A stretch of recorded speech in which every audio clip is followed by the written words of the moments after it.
मतिरिह गुणसक्ता बन्धकृतेष्वसक्ता त्वमृतकृदुपरुन्धे भक्तियोगस्तु शक्तिम् महदनुगमलभ्या भक्तिरेवात्र साध्या कपिलतनुरिति त्वम् देवहूत्यै न्यगादि प्रकृति महदहङ्काराश्च मात्राश्च भूतान् अपि हृदपि दशाक्षी पूरुषः पञ्चविंशः इति विदितविभागो मुच्यते सो प्रकृत्य कपिलतनुरिति त्वम् देवहूत्यै न्यगादि प्रकृतिगतगुणोभयैर्नाज्यते पुरुषोऽयम् यदि तु सजति तस्याम् तद्गुणासम्भजेरन् मदनुभजन तत्त्वा लोचनैः साप्यपेयात् कपिलतनुरिति त्वम् देवहूत्यै न्यगादि विमलमतिरुपातैः रासनादैर्मदङ्गम् गरुडसमधिरूढम् दिव्यभूषायुधाङ्कम् रुचितडितसमानम् शीलयेतानुमेलम् कपिलतनुरिति त्वम् देवहूत्यै न्यगादि मम गुणगणलीला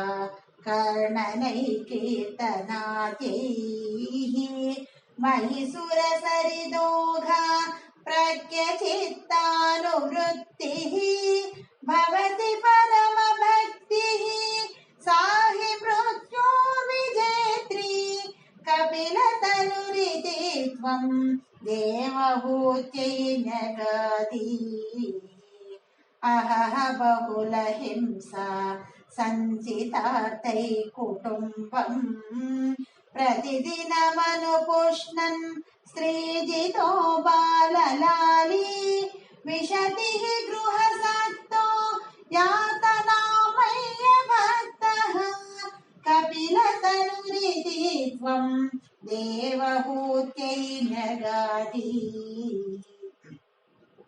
युवति जठर किन्नो जातबोधोऽप्यकाण्डे प्रसवगलितबोधः पीडयोल्लङ्घ्य बाल्यम् पुनरपि वदमुह्यत्येव तारुण्यकाले कपिलतनुरिति त्वम् देवहूत्यै न्यगादि पितृसुरगणयाजी धार्मिको यो गृहस्थः स च निपतति काले दक्षिणाद्वोपगामी मयि निहितमकामम् कर्मतुदत्पदार्थम् कपिलतनुरिति त्वम् देवहूत्यै न्यगादि इति सुविदितवेद्या देवहे देवहूतिम् कृतनुतिमनुगृह्य त्वम् गतो योगिसङ्गैः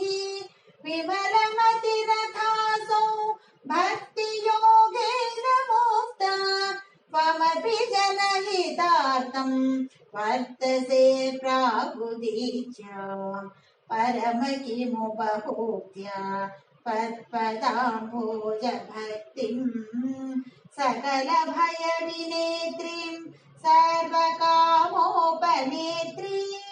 वदसि खलु दृढम् त्वम् तद्विदूयमयान्मे गुरुपवनपुरेश त्वय्युपादस्व भक्तिम्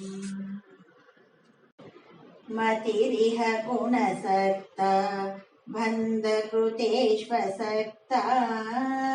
त्वमृतकृदुपरुन्धे